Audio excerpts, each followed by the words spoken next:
పిఠాపురం రాష్ట్ర వ్యాప్తంగా అందరికీ తెలిసిన నియోజకవర్గం. గత ఎన్నికల దగ్గర నుంచి అంతకుముందు పిఠాపురం అంటే ఆధ్యాత్మికంగా వేరే అంశాల్లో కొంతమందికి మాత్రమే పరిచయమైన ప్రాంతం. కానీ ఈనాడు పిఠాపురం అంటే ఒక బ్రాండ్ అయిపోయింది. ఎందుకంటే పవన్ కళ్యాణ్ గారు అక్కడి నుంచి పోటీ చేసి అత్యధిక ఘన విజయాన్ని సాధించడం. సో ఈ పరిస్థితుల్లో మొన్న వరద ముప్పుకు పిఠాపురం నియోజకవర్గంలో చాలా గ్రామాలు నీట మునిగి చాలా ఇబ్బందికర పరిస్థితులు ఏర్పడిన నేపథ్యం పవన్ కళ్యాణ్ గారు వెళ్ళారు. స్థానిక టీడీపీ మాజీ ఎమ్మెల్యే వర్మ గారు కూడా ఆ ప్రాంతంలో పర్యటించారు. అయితే ఇప్పుడు పవన్ కళ్యాణ్ గారి ఇలాకాలో పిఠాపురంలో మాజీ సీఎం జగన్మోహన్ రెడ్డి గారి పర్యటన, ఎన్నికల ఫలితాల తర్వాత మొదటిసారిగా పవన్ కళ్యాణ్ గారు ప్రాతినిధ్యం వహించి విజయం సాధించి డిప్యూటీ సీఎంగా ఉన్న ఆ నియోజకవర్గానికి జగన్మోహన్ రెడ్డి గారు వెళ్తే ఇంకా హై టెన్షన్ హై వోల్టేజ్ ఏ రకంగా ఉంటుందో వేరే చెప్పాల్సిన అవసరం లేదు. అయితే గత ప్రభుత్వం చేసిన తప్పులు 2014 నుంచి 19 వరకు కూడా తెలుగుదేశం పార్టీ హయాంలో తెలుగుదేశం పార్టీ ప్రభుత్వంలో పూర్తి స్థాయిలో ఆ ప్రాంతానికి న్యాయం జరిగింది. ఆ తర్వాత దాని కంటిన్యూషన్ జరగలేదు. 19 నుంచి 24 వరకు కూడా ఎక్కడ గొంగలి అక్కడే అన్న తీరుగా ఉంచడం వల్ల ఈరోజు పిఠాపురానికి ఈ దుస్థితి పట్టింది. ప్రజలు ఇబ్బందులు పడుతున్నారు. రైతులు కన్నీళ్లు తొడవలేనివి. అంత దారుణంగా అన్నదాత కష్టాల పాలయ్యాడు. ఏ మొహం పెట్టుకుని జగన్మోహన్ రెడ్డి గారు ఈ పర్యటనకు వస్తారంటూ టీడీపీ జనసేన తీవ్రంగా వ్యతిరేకిస్తున్నది. జగన్ గోబ్యాక్ అంటూ కూడా వీళ్ళు ఆందోళన చేయడానికి కూడా ప్రయత్నాలు చేస్తున్నారట. ఈ నేపథ్యంలో ఒక ఉద్రిక్త పరిస్థితులు పిఠాపురంలో చోటు చేసుకుని అయితే అసలు పిఠాపురానికి ఈ పరిస్థితి ఎందుకు వచ్చింది, ఇందులో వాస్తవాలు ఏంటి, రాజకీయ పరంగా విమర్శిస్తున్నారా, వాస్తవాలు ఉన్నాయా? టీడీపీ మాజీ ఎమ్మెల్యే ప్రస్తుత పిఠాపురం ఇన్ఛార్జ్ వర్మ గారు లైవ్లో సిద్ధంగా ఉన్నారు. వర్మ గారు నమస్తే. నమస్తే అండి. వర్మ గారు, ఏంటి పిఠాపురంలో మొన్న మనం చూసాం, మీరు పవన్ కళ్యాణ్ గారు వెళ్ళినప్పుడు చాలా దారుణమైన పరిస్థితి, గతంలో ఎప్పుడూ లేని దుస్థితి. దీనికి గత ప్రభుత్వం చేసిన తప్పులు అన్నది ప్రధానంగా కూటమి పార్టీ మీలాంటి నేతలు దాన్ని విమర్శిస్తున్నారు. అది విమర్శల వరకే ఉందా, ఏదో అనాలని అంటున్నారా, అందులో వాస్తవాలు ఉన్నాయి? ఈరోజు జగన్మోహన్ రెడ్డి గారి పర్యటన సాగుతుంది. ఏ ప్రాంతాల్లో ఆయన చూస్తున్నారు, ఎలాంటి హామీలు ఇస్తున్నారు? ఈ రోజు ఈ వరద పర్యటన చేయడానికి జగన్మోహన్ రెడ్డికి ఏ విధమైన అర్హత లేదు. ఎంచేదంటే ఈ రైతాంగాన్ని మోసం చేసింది జగన్మోహన్ రెడ్డి. ఏలే రాజనీకరణ 2018 ఎండింగ్ లో గౌరవ ముఖ్యమంత్రి అప్పటి ముఖ్యమంత్రి చంద్రబాబు నాయుడు గారు శంకుస్థాపన చేసి ఇప్పుడు ఎక్కడైతే పర్యటన చేస్తున్నాడో రవణక్కపేటలో పన్నులు ప్రారంభించిన దాన్ని ఈ పిచ్చి జగన్మోహన్ రెడ్డి రివర్స్ టెండరింగ్ పేరుతో దాన్ని రద్దు చేయడం జరిగింది. ఈ రోజు ఈ వరదలకి కారణం, ఈ రైతులు కన్నీళ్లు పెట్టడానికి కారణం కూడా జగన్మోహన్ రెడ్డి. ఎంచేదంటే అది బాటికి ప్రాజెక్ట్ అవును. చంద్రబాబు నాయుడు గారు ఈ ప్రాజెక్ట్ ని దీని ముందు ప్రతిపక్షంలో తెలుగుదేశం పార్టీ 6 సంవత్సరాలు పోరాడి 1,00,000 సంతకాలు ఉద్యమం చేసి 1,00,000 సంతకం చంద్రబాబు నాయుడు పెట్టి పాదయాత్రలో రైతుల ఇబ్బంది చూసి చంద్రబాబు నాయుడు ప్రభుత్వంలోకి వచ్చినట్టునే ఈ ఏలే రాజనీకరణ ప్రారంభిస్తే 176 కోట్లతో ఈ జగన్మోహన్ రెడ్డి రివర్స్ టెండరింగ్ పేరుతో క్యాన్సిల్ చేయడం వల్ల ఈ రోజు మళ్ళా ప్రారంభించాలంటే ప్రభుత్వానికి 856 కోట్లు రీఎస్టిమేషన్ అయింది. ఈ 3 నెలల్లో మేము దాన్ని రీఎస్టిమేషన్ చేస్తే అది జగన్మోహన్ రెడ్డి చేసిన అన్యాయం ఈ పిఠాపురానికి అని చెప్పి నేను తెలియజేస్తా ఉన్నాను. ఎంచేదంటే ఈవేళ అసలు శుద్ధగడ్డ కొండకాలం ఎక్కడైతే ఉందో అక్కడికి వెళ్ళడానికి ముఖం చాటేసి, అక్కడికి వెళ్ళడానికి సిగ్గేసి ఈవేళ నాగులాపల్లి రవణక్కపేటకి వెళ్తా ఉన్నాడు. ఎందుకు గొల్లప్రోల్లో నువ్వు దిగలేదు? అదే గొల్లప్రోల్లో కాపు నేస్తంలో నేను ఈ ప్రాజెక్ట్ ని మొదలెడతానని సాగ తీసుకుని చెప్పావు కదా, ఎందుకు మొదలు పెట్టలేదు? ఇది పిఠాపురం రైతాంగం అడుగుతుంది. ఏ ముఖం బట్టి పిఠాపురం వచ్చామని చెప్పి మేము అడుగుతా ఉన్నాం.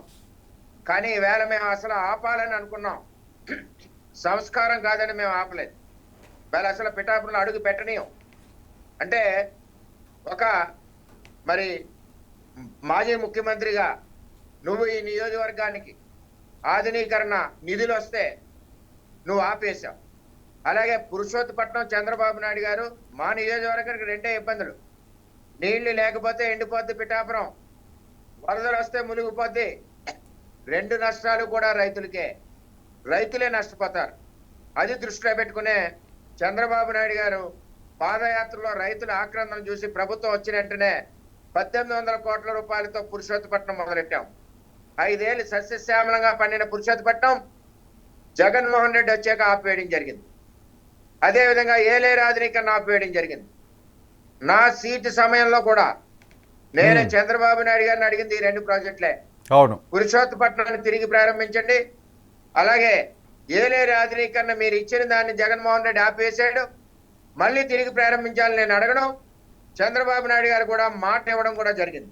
అందులో భాగంగానే పురుషోత్తపట్నం మొన్న పంటలు పండాయంటే, ఊడుపులు అయ్యాయంటే చంద్రబాబు మొదలెట్టిన పురుషోత్తపట్నం కారణం.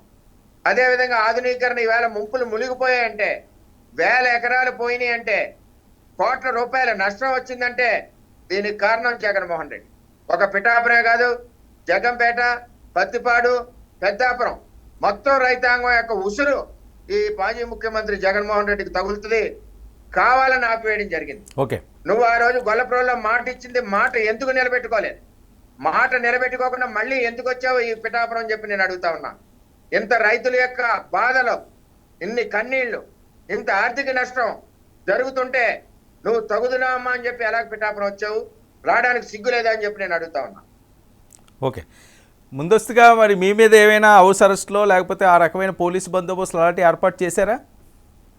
ముందస్తుగా అన్ని బందోబస్తులో ఇది జగన్మోహన్ రెడ్డి పరిపాలన కాదు, చంద్రబాబు పరిపాలన.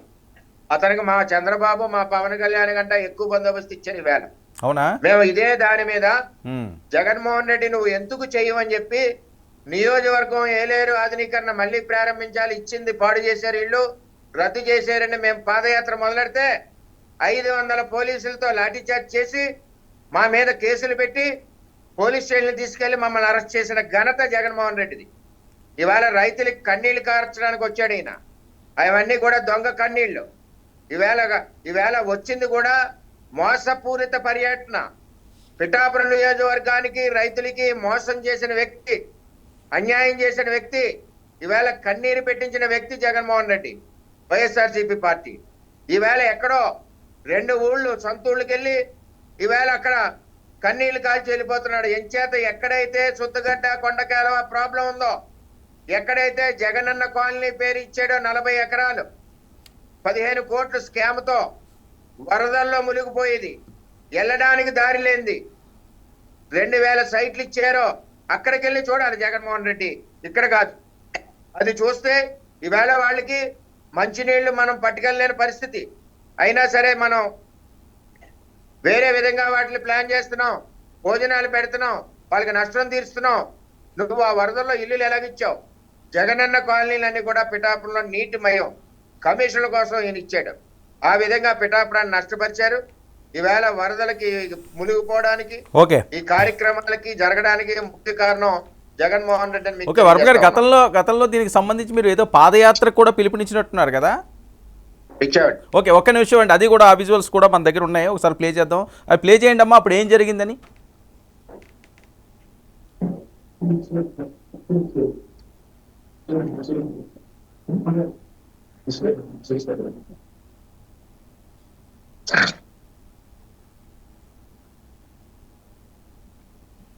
ఆడియో ఇవ్వండి అది. చంద్రబాబు నాయకత్వంలో పురుషోత్తపట్నం తెచ్చి పిఠాపురాన్ని సస్యశ్యామలం చేశాం.